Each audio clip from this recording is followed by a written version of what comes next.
ಹಿಂದೆ ಕಾಶ್ಮೀರದ ಪುಲ್ವಾಮಾದಲ್ಲಿ ನಡೆದಿದ್ದ ಉಗ್ರ ದಾಳಿಯ ನಂತರ ಕಠಿಣ ಕ್ರಮ ಕೈಗೊಂಡಿದ್ದ ಭಾರತೀಯ ಸೇನೆ ಗಡಿಯಾಚೆಗಿನ ಪಾಕಿಸ್ತಾನದ ಹಿಡಿತದಲ್ಲಿರೋ ಉಗ್ರರ ಅಡಗು ತಾಣಗಳ ಮೇಲೆ ಸರ್ಜಿಕಲ್ ಸ್ಟ್ರೈಕ್ ಮಾಡಿತ್ತು.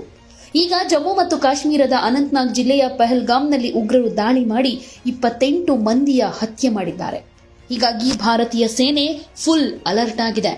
ಇದು ಪಾಕಿಸ್ತಾನ ಸೇನೆಯನ್ನ ಒಂದು ರೀತಿ ಚಿಂತೆ ಮಾಡೋ ಹಾಗೆ ಮಾಡಿದೆಯಂತೆ. ಪಾಕಿಸ್ತಾನದ ವಾಯು ನೆಲೆಗಳಲ್ಲಿ ಭದ್ರತೆ ಹೆಚ್ಚಿಸಲಾಗಿದ್ದು, ಉಗ್ರರನ್ನ ಈಗಿರೋ ಅಡಗು ತಾಣಗಳಿಂದ ಬೇರೆ ಕಡೆಗೆ ಸ್ಥಳಾಂತರಿಸೋದಕ್ಕೆ ಅಲ್ಲಿನ ಸೇನೆ ಮುಂದಾಗಿರೋದು ಉಪಗ್ರಹ ಚಿತ್ರಗಳಿಂದ ತಿಳಿದು ಬಂದಿದೆ ಅಂತ ವರದಿಯಾಗ್ತಾ ಇದೆ. ಪಾಕಿಸ್ತಾನದ ಹಿರಿಯ ಸೇನಾ ಅಧಿಕಾರಿಗಳು ಮಂಗಳವಾರ ರಾತ್ರಿ ವಾಯುನೆಲೆಯ ಮೇಲ್ವಿಚಾರಣೆಯಲ್ಲಿ ನಿರತರಾಗಿದ್ರು. ಗಡಿಯಾಚೆಗಿನ ಭಯೋತ್ಪಾದಕರನ್ನ ನಿರ್ಮೂಲನೆ ಮಾಡುವುದಕ್ಕೆ ಭಾರತ ಯಾವುದೇ ಸಮಯದಲ್ಲಿ ಸರ್ಜಿಕಲ್ ಸ್ಟ್ರೈಕ್ ಮಾಡಬಹುದು ಅಂತ ಪಾಕಿಸ್ತಾನ ಭಯ ಪಡ್ತಾ ಇದೆ ಅಂತ ಮೂಲಗಳು ತಿಳಿಸಿವೆ. ಫ್ಲೈಟ್ ರಾಡಾರ್ 24ರಲ್ಲಿ ದಾಖಲಾದ ಮಾಹಿತಿ ಪ್ರಕಾರ ಪಹಲ್ಗಾಮ್ ದಾಳಿಯ ನಂತರ 2 ಸೇನಾ ಯುದ್ಧ ವಿಮಾನಗಳು ರಾವಲ್ಪಿಂಡಿ ಮತ್ತು ಲಾಹೋರ್ನಿಂದ ಹಾರಾಟ ನಡೆಸಿರೋದು ಕಂಡುಬಂದಿದೆ. LOCಯ ಸುತ್ತ ಯುದ್ಧ ವಿಮಾನವೊಂದು ಸುತ್ತುತ್ತಾ ಇತ್ತು. ಪಾಕಿಸ್ತಾನದ ಯುದ್ಧ ವಿಮಾನ ಕೊನೆಯ ಬಾರಿಗೆ ಅಹಮದ್ಪುರ ಪೂರ್ವದ ಬಳಿ ಹಾರ್ತಾ ಇರೋದು ಕಂಡುಬಂದಿತ್ತು ಅಂತ ಮೂಲಗಳು ತಿಳಿಸಿವೆ.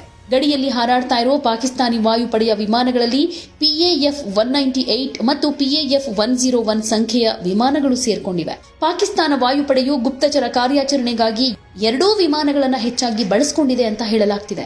ಇನ್ನೊಂದು ಕಡೆ ಭಾರತೀಯ ಸೇನೆ ಸರ್ಜಿಕಲ್ ಸ್ಟ್ರೈಕ್ ನಡೆಸಿದ್ದೇ ಆದ್ರೆ ಭಯೋತ್ಪಾದಕರು ಹತರಾಗುವುದನ್ನು ತಪ್ಪಿಸೋದಕ್ಕೆ ಪಾಕಿಸ್ತಾನ ಸೇನೆ ಈಗಾಗಲೇ ಕ್ರಮ ಶುರು ಮಾಡಿದೆ. ಗಡಿ ಪ್ರದೇಶದ ಡೇರೆಗಳಲ್ಲಿ ಕೂತಿರೋ ಭಯೋತ್ಪಾದಕರನ್ನ ಪಾಕಿಸ್ತಾನ ಸೇನೆ ಸ್ಥಳಾಂತರಿಸಿದೆ ಅನ್ನೋ ಮಾಹಿತಿ ಕೂಡ ಇದೆ. ಪಹಲ್ಗಾಮ್ನಲ್ಲಿ ನಡೆದ ಭಯೋತ್ಪಾದಕ ದಾಳಿಯ ನಂತರ ಗೃಹ ಸಚಿವ ಅಮಿತ್ ಶಾ ಕಾಶ್ಮೀರಕ್ಕೆ ಭೇಟಿ ಕೊಟ್ಟಿದ್ದು, ಒಬ್ಬನೇ ಒಬ್ಬ ಭಯೋತ್ಪಾದಕನನ್ನು ಬಿಡೋದಿಲ್ಲ ಅಂತ ಶಪಥ ಮಾಡಿದ್ದಾರೆ. ಇದರ ಬೆನ್ನಲ್ಲೇ ಪಾಕಿಸ್ತಾನಿ ಸೇನೆಯ ಆತಂಕ ಕೂಡ ಜಾಸ್ತಿಯಾಗಿದೆ ಅಂತ ಹೇಳಲಾಗ್ತಿದೆ. 2019ರಲ್ಲಿ ಪಾಕಿಸ್ತಾನ ಬೆಂಬಲಿತ ಭಯೋತ್ಪಾದಕರು ಪುಲ್ವಾಮಾದಲ್ಲಿ ಸೇನಾ ವಾಹನದ ಮೇಲೆ ದಾಳಿ ನಡೆಸಿ 40 ಮಂದಿ ಸೇನಾ ಸಿಬ್ಬಂದಿಯನ್ನು ಹತ್ಯೆ ಮಾಡಿದ್ರು. ನಂತರ ಭಾರತ POK ಪ್ರದೇಶದಲ್ಲಿ ಸರ್ಜಿಕಲ್ ಸ್ಟ್ರೈಕ್ ಮಾಡಿ ಸುಮಾರು 300 ಭಯೋತ್ಪಾದಕರನ್ನ ಹತ್ಯೆ ಮಾಡಿತ್ತು. ಇನ್ನು ಮೋದಿ ಸೌದಿ ಭೇಟಿಗೆ ಅಂತ ಹೋಗಿದ್ರು, ಆದರೆ ಈಗ ವಾಪಸ್ ಭಾರತಕ್ಕೆ ಬಂದಿದ್ದಾರೆ. ಪರಿಸ್ಥಿತಿಯನ್ನು ಅವಲೋಕನ ಮಾಡಿ ಮೀಟಿಂಗ್ಗಳ ಮೇಲೆ ಮೀಟಿಂಗ್ ಮಾಡ್ತಾ ಉಗ್ರರನ್ನ ಸದೆ ಬಡಿಯೋದಕ್ಕೆ ಯೋಜನೆಗಳನ್ನ ರೂಪಿಸ್ತಾ ಇದ್ದಾರೆ. ಇನ್ನು ಗಮನಾರ್ಹವಾಗಿ ಮೋದಿಯವರ ವಿಮಾನ ಪಾಕಿಸ್ತಾನದ ವಾಯು ಪ್ರದೇಶವನ್ನ ಬಳಸಲಿಲ್ಲ. ಸಾಮಾನ್ಯವಾಗಿ ಸೌದಿಯಿಂದ ಭಾರತಕ್ಕೆ ಬರುವಾಗ ಪಾಕಿಸ್ತಾನದ ಮಾರ್ಗವನ್ನ ಬಳಸಲಾಗುತ್ತೆ. ಇದು ಕಡಿಮೆ ಸಮಯ ಮತ್ತು ಇಂಧನ ತೆಗೆದುಕೊಳ್ಳುತ್ತೆ. ಆದರೆ ಈ ಸಲ ವಿಮಾನ ಒಮಾನ್ ಮತ್ತು ಅರೇಬಿಯನ್ ಸಮುದ್ರದ ಮೂಲಕ ಭಾರತಕ್ಕೆ ಬಂತು. ಇದು ಪಾಕಿಸ್ತಾನಕ್ಕೆ ಭಾರತದ ಕಠಿಣ ಸಂದೇಶ ಅಂತ ತಜ್ಞರು ಹೇಳ್ತಾರೆ. ರೆಸಿಸ್ಟೆನ್ಸ್ ಫ್ರಂಟ್ಸ್ ಅನ್ನೋ ಗುಂಪು ಈ ದಾಳಿ ಹೊಣೆಯನ್ನು ಹೊತ್ಕೊಂಡಿದೆ.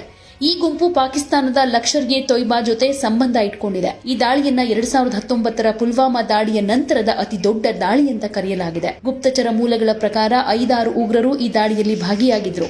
ಕೆಲವರು ಪಾಕಿಸ್ತಾನದಿಂದ ಒಳ ನುಸುಳಿದವರು ಕೂಡ ಆಗಿದ್ದಾರೆ ಅಂತ ಹೇಳಲಾಗ್ತಾ ಇದೆ.